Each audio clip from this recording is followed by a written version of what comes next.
happened with this new government is that they are making the right decisions. Now, the right decisions they are making is going to make things tougher. But if we are able to weather the storm, there is light at the end of the tunnel. With reference to subsidy, I wish that with reference to subsidy, we have all accepted the 2012 verdict. Because Sanusi was crying. Because they were all crying. They gave us the figures. But this same APC government and many other people were against them. Today now, some people are fighting. This subsidy is a fraud. We all know it has to go. So anyone that is saying they should not remove subsidy, you are not being realistic. Because we are at the bottom of the bottom of the bottom. So subsidy must go. The challenge is always, should it go now? What do we need to put in place before it go? All those are stuff we will discuss with time. But that it must go, it has gone. Number two, the floating of the dollar. It's a good decision. But one thing we need to understand is that there's what we call the gestation period for every policy. When a policy is made, it takes between 6 months to 2 years, all other factors being considered, before the benefit of that policy begins to come. So all these ones we think things are tough. It's not tough. We have not started. So don't even disease, you have not started, because we are just less than 2 months in the policy now. So it is when the policy goes through its gestation period. So for the fuel subsidy, for instance, it's going to go higher and higher. Then when all the fuel that people that have given licenses have come in, then it can begin to go down. But don't forget that we don't have any refinery. We have not been able to have one refinery in almost 40 years. Yet an individual did one in less than 4 years. Another one is doing one now. That will be ready in another 4 years. It shows that we are not ready. So for you to be expecting that government will do something for you, you are fooling yourself. The government is not there to help you. So you have to think of how to help yourself, which is where survival strategy now comes in. So my own advice for individuals is to understand that the principles that makes for surviving and thriving in any economy has never changed. There's nothing you're going through today that people have never gone through before. They survived it. If we survive lockdown, we'll survive this one. We just need to face reality. And the reality is twofold. Increase your income or reduce your expenditure. But many times people always think of increasing income alone. Reducing your expenditure is a major aspect of surviving any economy, because the income will not necessarily increase if you don't have value that you are offering that will demand money to flow to you. So if you are earning salary will not increase. They will even most likely sack you.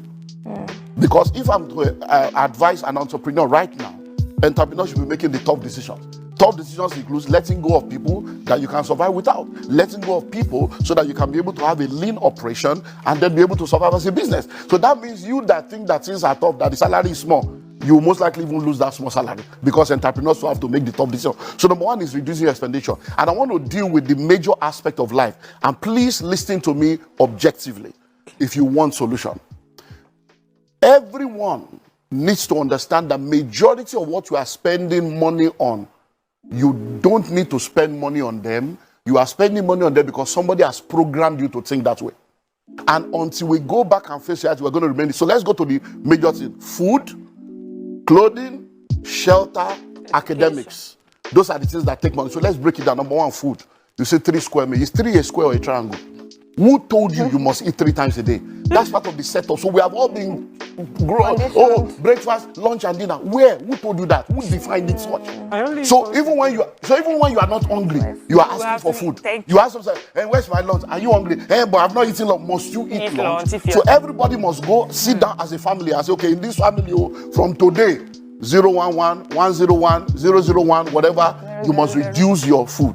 Because you eat to live, you don't live to eat. If you eat once a day, you will not die. You're going to go through a period within 2-3 weeks, you will adjust. You'll be shocked that once a day is okay and you'll be healthy. Once you eat well, that's on the food aspect. On the issue of clothing, we don't need to talk too much. Most of the time, it's self-esteem issues. People don't even know what you are wearing. There's what we call the 20-40-60 principle. When people are in their 20s and in their 30s, most of the decisions they make is based on what people will say, how people will feel. By the time you get to your 40s and 50s, you don't care what anybody is saying. By the time you become 60, you realize that nobody was even saying anything in the first place. You are the one setting yourself up. How many times have you done hair, wore shoe, and nobody saw? That you now told them, you didn't say, "How you do shoe." Your husband will give you money to go to salon. And you will return, and he will not even commend you because he has forgotten. There are many things the man is thinking of. It's not that you went to do hair. So most of it we are spending money on. All the clothes you have in your wardrobe, your bungalow is in your wardrobe. All the clothes you have in your wardrobe, how many have you worn? All through lockdown, what did you do with those clothes? We are bag and shoe to match. Our destiny is not matching our bank account. We are wearing both straight. Our life is not straight. Amen. We are wearing 3-piece suit. We don't have three-story building. We need to cut down on all the waste and excesses. Then let's go to shelter. Now you have a wife. Many of us grew up in room and parlor.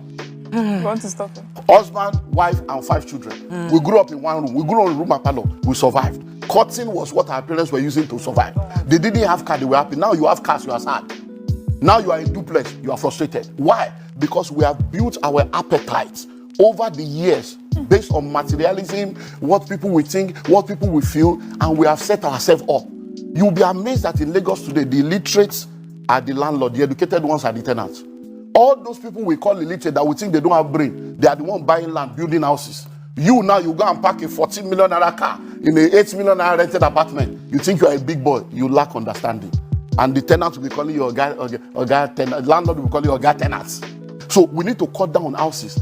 Any room you don't need is not your own. Abroad, they do fostering, they rent out room. It's time for us to begin to think, okay, this one now, do I need to move to Ibadan? Do I need to move to Ogun State? Do I need to move to a cheaper place to save my destiny and save my family? Because it's not going to get better.